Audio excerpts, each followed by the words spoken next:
Model Making Guru is sponsored by emodels.co.uk, your one-stop shop for all your model making needs. emodels.co.uk. Make something awesome.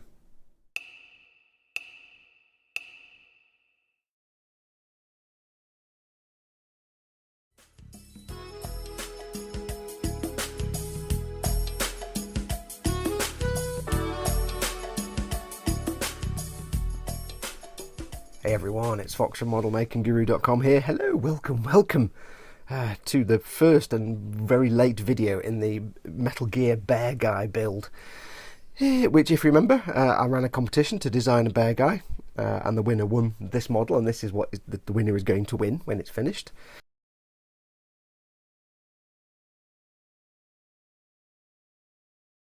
As you can see, I've kind of gone a bit ahead. As I explained on various places over the last few weeks, we've had work going on at the house and other things, which means I've not been able to do any filming, which is why I've not done anything on the transit or anything else, because I just haven't been able to. There's been too much noise and building and banging and workmen swearing and things like that. So I just cracked on with the Beargguy rather than sit around and do nothing. I couldn't film, but I wasn't going to do nothing.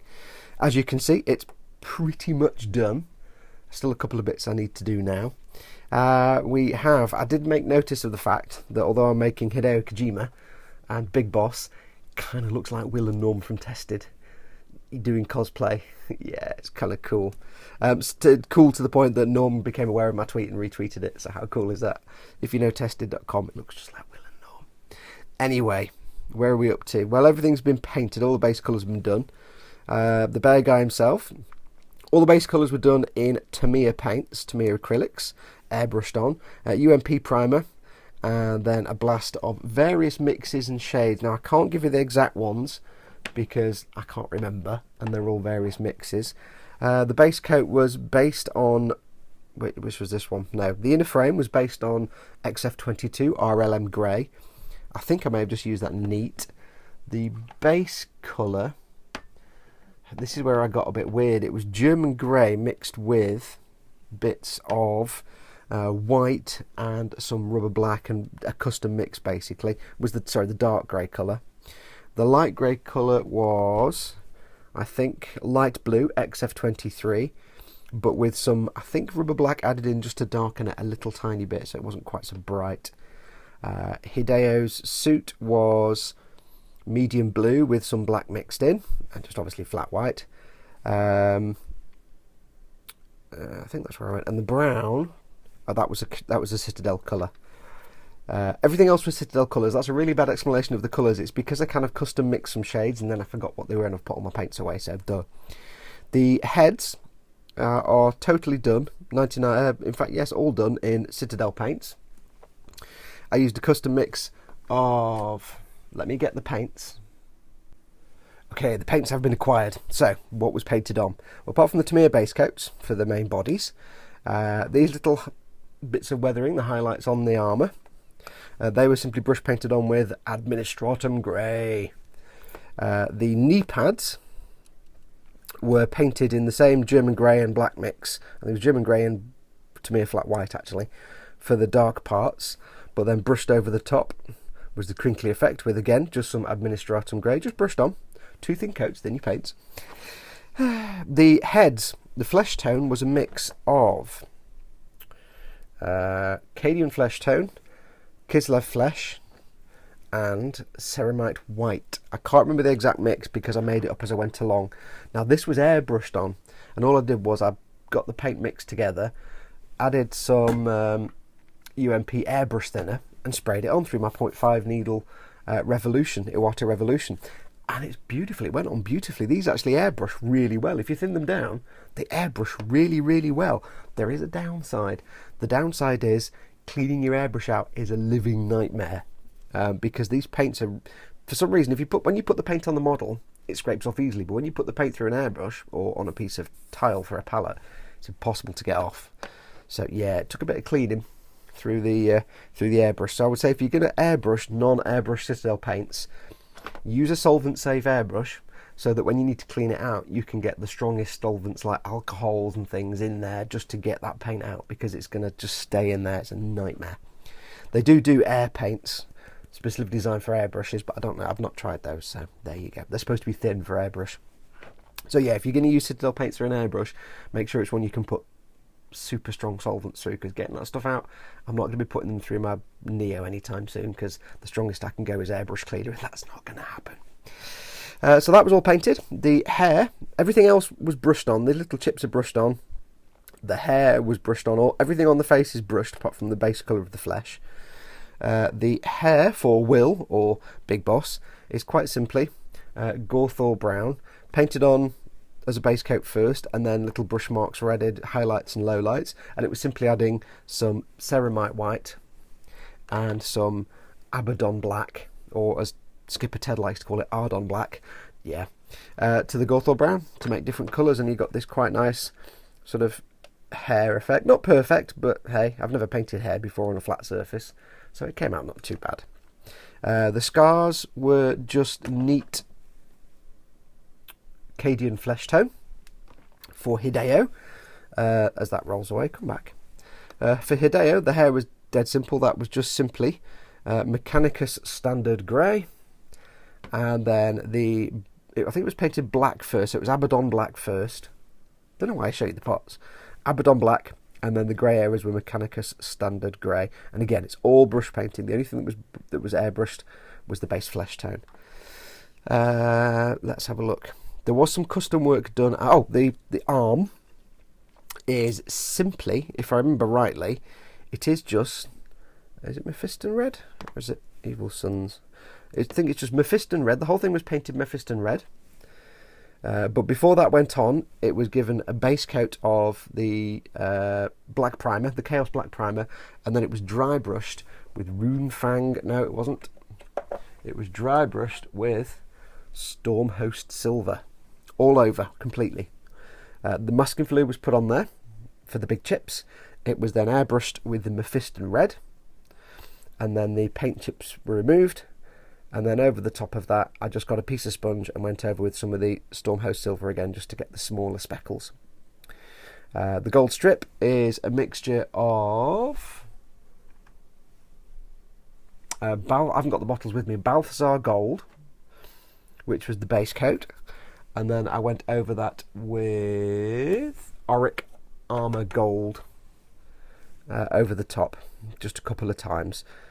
Just to make it nice and shiny. The whole thing was gloss varnished, and then obviously this was not matte varnish. This is still Mephiston red. This was just given a couple of coats of the Lamian Medium, which is the paint without pigment. Some people think it's actually a matte varnish. There's conflicting reports as to whether this is just matte varnish or, you know, a clear. It may be the hard coat gloss varnish with a matte agent added. There's conflicting reports. It may just be paint without pigment, or it may just be the hard coat gloss varnish with a matting agent added, so it's like a matte varnish. I don't know, but it makes things nice and matte. So these are actually the same colour, just this has had the Lamian Medium on it, so it looks like a piece of material or leather rather than the metal. That came out really well. And then the blacker bit is just dry brushed Abaddon black. There was some custom work done. Obviously I added this little plate here. The strip here isn't painted on. This is a strip of 3M blue fine line tape stuck down, and then this is just plastic card stuck on the top. We have on a Big Boss himself, all the little straps are just painted on. I can't remember what colour I used. It was a Tamiya colour. Oh, it was khaki XF49 was just airbrushed on. I masked off and then airbrushed the straps because I don't want to brush paint Tamiya paints, it's terrible. And the buckles are just painted on Abaddon black and Administratum grey. Where was I going to go with that? Oh yes, the eye patch. The eye patch is quite simply a piece of plastic card, and the, whatever you call it, the string, the bit that holds the eye patch on, is simply a piece of easy line that's been super glued on the back in an eye patch formation, and then that's stretchable and moves around, so I can, theoretically you could actually undo this strap and just pull it off and it'd hang down. It's not actually glued on, but the eye patch itself is glued on with white PVA glue. I was going to super glue it, but I know what super glue is like. It will break down over time, it will crack and crumble if it's dropped, and also it does fog things. It can go foggy and powdery. I didn't want that, so this is quite simply stuck on with white PVA glue, which means in the future If it ever comes off, you can stick it back down again with white PVA. If the owner of this wants to remove the patch, for whatever reason, he can just simply pull it off.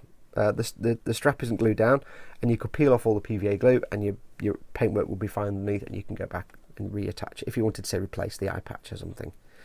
There was no other custom work done on there. Now there is one. I'll go through a downside of this model kit in a bit.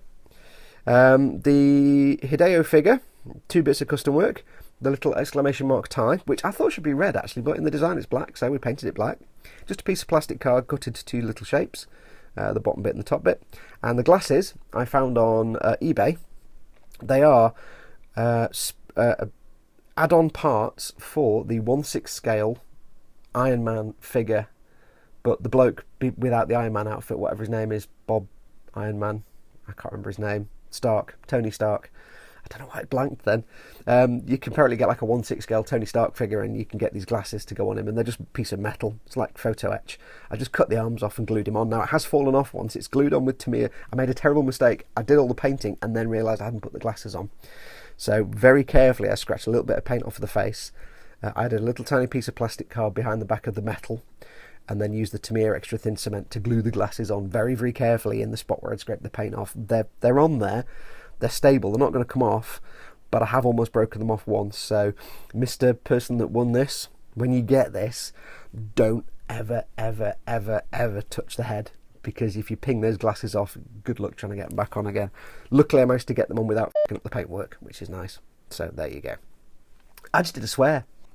Anyway, so yeah, don't ever move the head. Well, you can touch the head, just don't ever touch the glasses if you handle it. I'm going to pack this really, really carefully. The bow on the back, which is totes adorbs, that was just painted in Mephiston red, and then it was given a highlight of Evil Sun Scarlet around the edges. And what I did was I thinned the Evil Sun Scarlet down quite a lot and just went around the edges and built that colour up a little bit over time, just to give the difference. You can see, you might not see it on camera, but you can see it in real life. So there you go. So that's Hideo. So that is where we're up to. Everything is now painted. I am waiting for a decal. I have ordered one single decal. Unfortunately, I had to order a load of decals to get the one decal I wanted, but I've ordered one single water slide decal because the guy that designed this, very thoughtfully, put a Diamond Dogs logo on the arm, and it's like, oh, no, I've got to try and find that. I did find it. When I first got this kit and I was doing all this planning, I couldn't find them anywhere. Like 2 or 3 weeks ago, I found one guy that has a sheet of decals with like the Foxx decals and the Diamond Dogs decals and other things. I'm like, I need that. So, but it's coming from China or somewhere, or Malaysia, so it's going to take forever. So I've not put that arm together yet, because then I get to put that decal on. I have had a few problems with this kit. It goes together really nice. It's a dead simple kit. The problem is these little cuffs that go at the top of the legs and the arms. It's a really tight fit, and if I move this leg that way or that way, the paint scrapes off. There's a little tiny chip there. There's no point me trying to touch it up because I'll never match the colour now. It was a custom mix. There's a little tiny chip on there. So, Mr. Person that won this, when you get this, try not to move the legs, or if you do, just move them once and leave it. Same with the arms. You might not be able to really put him in any poses.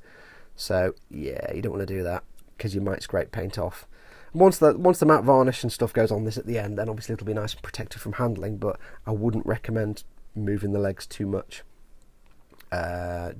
just to prevent any extra chippage. So that's where we're up to. What's next is to do a pin wash in just a few places, just to get some little dark recesses, because I'm torn between, is this supposed to be a person, in which case you wouldn't have pin wash on the face because it's not a mobile suit, or is it a mobile suit? I'm going to do it like a person, so I'll put little pin washes on the outfit, but I'm not going to do it on the face because that would look weird. So yeah, so we're going to do a pin wash on the suits. Dead simple one, and then the decal, and then we're done. So let me go and get everything ready. I'll do a little quick pin wash. Back in a moment. Okay, so let's do the pin wash. I'll show you on the little Hideo figure because it's easier to see on the white than it is on the big Beargguy. I'm going to have to wiggle the Beargguy around because of his backpack. For this, we're going to use some enamel products. These have all been gloss varnished with the Pledge Future Floor Care Finish, whatever it is, 2 times more shine. You know the stuff. So for this, we're going to use some panel line wash medium tan, a MIG 1606. It's one of the MIG enamel panel line washes. I don't want to go too brown on this because it's supposed to be like a white shirt. So, but I'm treating this as a mobile, as a person. I don't know. I can't get in my head if it's a person or if it's a mobile suit. Yeah, but I can't ignore there are the ridges on there. So, one thing I did on this figure as well. Two other things I forgot to mention before we do that. First of all, I did do some filling. There were seam lines down the legs, and there were some seam lines on the figure as well. Where were they? Down the middle of the torso. So I filled those in. So they've been filled in. I've not filled the seam lines in the head because they're supposed to be panel lines. So there you go. I've left those, but I filled down the lines down the legs. And the plastic is nice and soft and beautiful to sand. Just sanded it and away you went.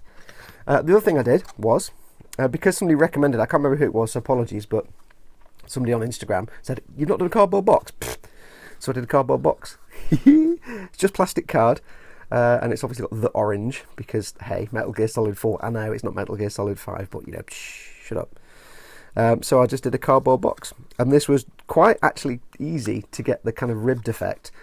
It was just painted with the Gawthor Brown, airbrushed with the Gawthor Brown, and then I used some Gawthor Brown in Lamian Medium, instead of water, Lamian Medium, just to do like a wash.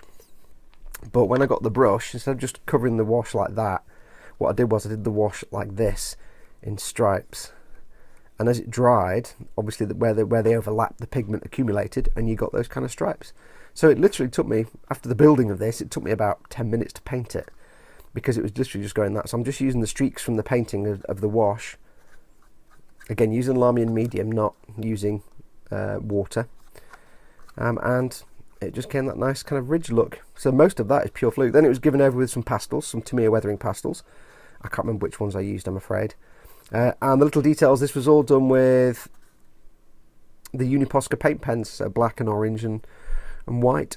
It's a bit rough and ready, it's a bit scruffy drawn, but I thought I wanted it to look kind of silly and cartoony, because then it's a silly cartoony build. So I wasn't going for a realistic looking logo on the front, so yeah, it's handwritten, but I like it. And then this piece of sort of packing tape over the top is just, again, a piece of 3M fine line tape stuck over. So yeah, plastic box. I just painted that black because you're not going to see that. It's not really in scale. I don't think he'd actually fit in there, but hey, you know, it's just a silly thing to put with it. So there you go. Anyway, panel lining. So we have our figure. We have our fine brush. I found these brushes that I didn't know I had. These Micron by Dynasty brushes, and they're really nice for holding a nice point. They're apparently quite expensive. I actually mailed the company a couple of years ago because I was looking at getting some branded paintbrushes made, and it never came out. And they quoted me, and it was like, yeah, I haven't got hundreds and hundreds and hundreds of dollars to do that. But anyway, they sent me a load of brushes. So this little Micron Dynasty brush is really quite good. So if you can pick some up, they're not cheap, but they're quite good. This one's quite a good little detail brush. So we're just going to get our panel line. I've given it the best shake in the world because this stuff needs to be shaken. I'm going to take some putting some in the. Shall I put some in the lid? No, I'll put some in a little pot because I don't want too much. And I'll just get that on some tissue because it's gone everywhere.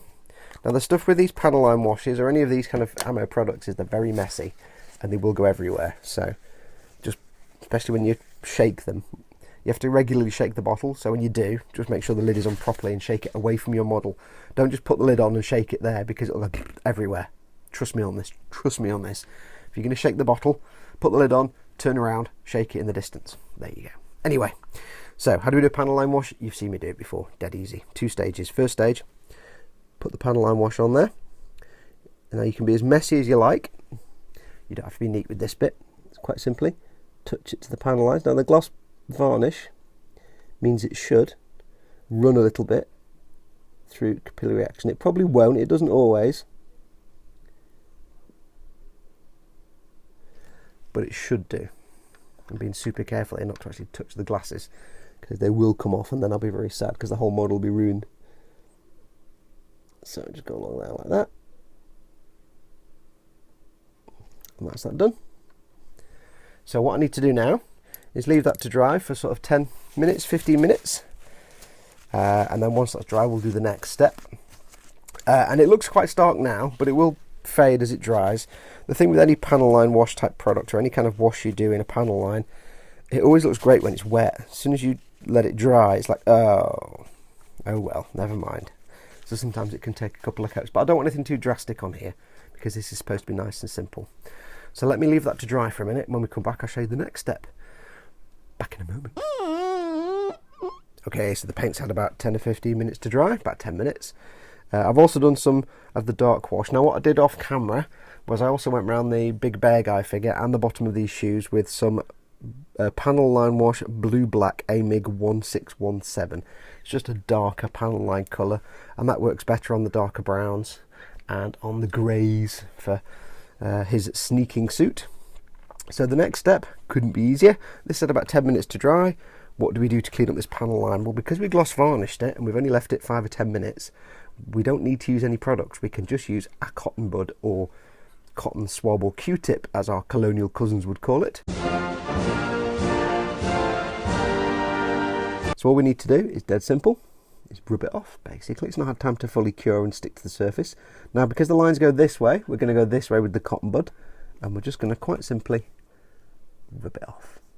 Very gently, not put any pressure on at all. Now it will go a bit streaky at first, but just keep rubbing it away. You could leave it a little longer if you want to avoid it.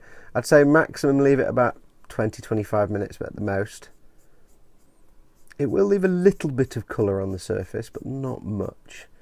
You could, if you wanted to, leave it to dry for longer and get some oil paint thinners or enamel thinners or some kind of mineral spirit product on here to remove any trace of it other than in the lines, and just have it moist, not dripping wet, if you didn't want to leave any tinting on the surface. But at this stage, rubbing will get rid of most of it.